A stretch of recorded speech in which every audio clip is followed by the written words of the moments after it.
欢迎来到恩典频道，今天要来做千层葱饼。这是一个在台湾的市场和夜市常看到的美食。今天教你们怎么做。我们先来准备大饼的食材，这里有320克的面粉，加入4克的糖，4克的酵母，3克的发粉，搅拌一下，再倒入205克的温水，可以先用筷子搅拌，再用手下去揉成一团。那因为这一个面团比较粘手，我会建议戴着手套。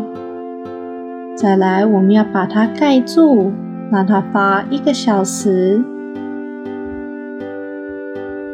发完后，在垫子上面先撒一些面粉，再把面团取出来，用手揉。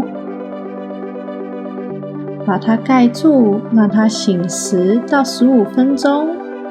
在醒的时候，我们可以先来准备葱馅的材料。醒完后，上面撒一些面粉，再把它滚成大的长方形。上面倒一些油，撒上3到5克的盐。和差不多2克的黑胡椒粉，我这里是抓着垫子让它往里面沾，这样子可以把盐和黑胡椒沾得比较均匀。那千层葱饼最重要的就是葱，我这里用了差不多2把的葱，把它铺满，再往里面折1/3，上面再加一些葱。另外一边再往里面折，把剩下的葱放在上面，再把它折成1/3。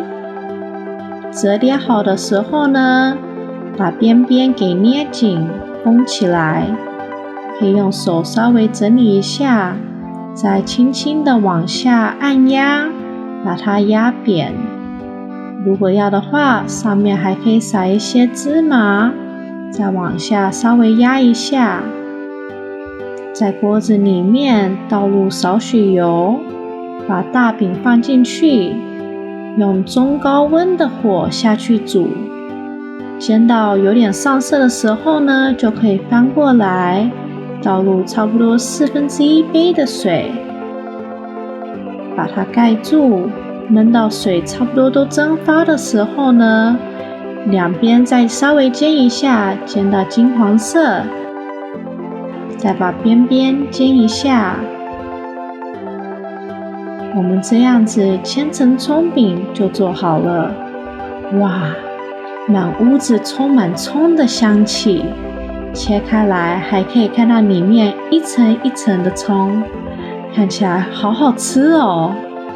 喜欢的人请订阅、按赞、开启小铃铛，我们下次再见。